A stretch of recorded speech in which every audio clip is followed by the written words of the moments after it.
When we talk about technical SEO, it's easy to get lost in the details about code and server configuration and how search robots work, and all that's important, but it's also important to remember that the technical things that we're talking about improving aren't only to help search robots. These technical improvements will also help the experience that people have when they visit our website.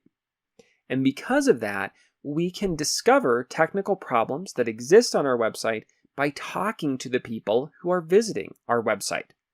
In this video, let's talk about how we can conduct usability testing for technical SEO. To begin, what exactly is usability testing? Well, usability testing is where you recruit a group of people, could be 3 people, could be 5 people, could be 10 people, and you ask them questions about your website, or you ask them to do things on your website. And you try to understand if people are actually understanding what your website has to offer. And there's a lot of questions that we can ask people during a usability test that will help to surface problems that relate to technical SEO. So what do you want to ask during a usability test? Now, there's a lot that you can ask and should ask during a usability test.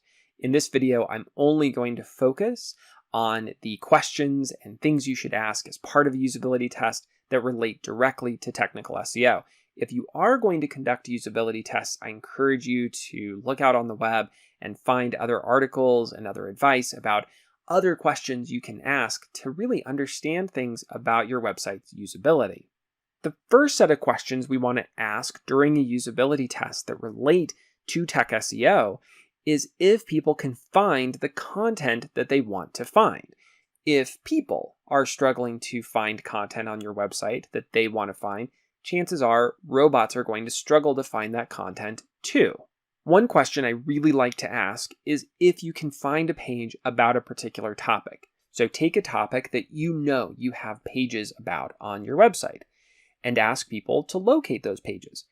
If people can locate those pages, great. You've done your job well, creating internal links and adding those pages to the navigation and doing all the things you need to do to make that topic as prominent as possible.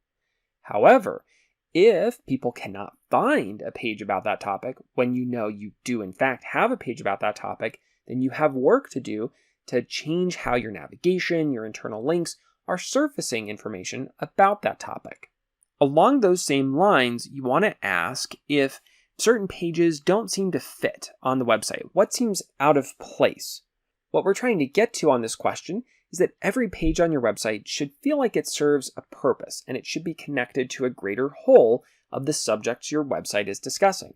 So if you have an outlier or something that doesn't really seem like it belongs anywhere, then you want to know about that so that way you can either update that page to make it fit into the rest of your website, or you can just get rid of that page altogether.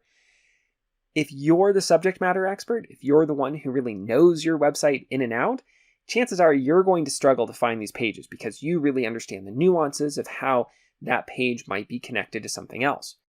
But one of your visitors who you're talking to as part of a usability test might look at that and have a very different opinion about that topic. Another set of questions you want to ask is about the speed of the website and if it loads quickly enough. And largely this comes down to feelings. How fast does the website feel? What I like to do within usability testing is rig the test environment, where you're forcing the website to slow down just a little bit for some of the people that you're talking to, and see how people respond. Do they get really frustrated when the website slows down? Does it take a lot of slowing the website down before people get frustrated, or is it just a little bit of slowing down before people get frustrated? This helps you gauge how important speed is going to be for your overall website and for your overall business. Next, you also want to look at and measure during the usability testing if it's easy for people to use your website, and that's especially true on mobile devices. Now, while you can ask a direct question of, is this website easy to use, or is this specific element easy to use, you can also ask this question a little more indirectly. And you can ask people, what do you think of the website's layout?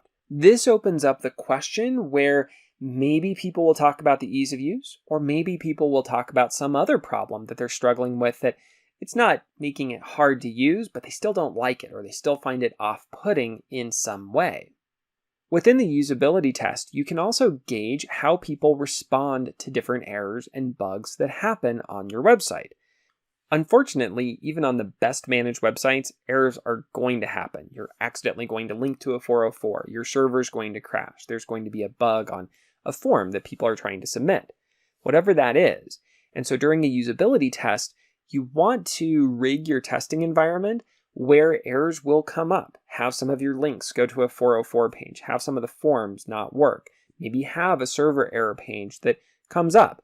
And what you're looking for here is, what do people do when they see that error message? Do people know how to respond? Do they know how to keep moving through your website and using your website? Or do people want to give up on your website and just quit the usability testing altogether because it's just too frustrating? If people know how to recover and continue moving through your website, then your error messages are great. They're doing what they need to do to help people handle that error. On the other hand, if people are really frustrated and they don't know how to move beyond an error and they can't recover from it during the usability test, you've got work to do to make your error handling work better. Usability testing seems hard and it seems daunting and it seems like something that you just don't have the time to do, because how do you recruit people and how many people do you need to recruit, and am I recruiting the right people? And all of those questions, it's true, can be hard. But the truth of the matter is, just get started. Whether you recruit the right people or not, just talking to 3 to 5 people about your website, seeing what they struggle with on your website, whether it's these questions or other questions, is always insightful.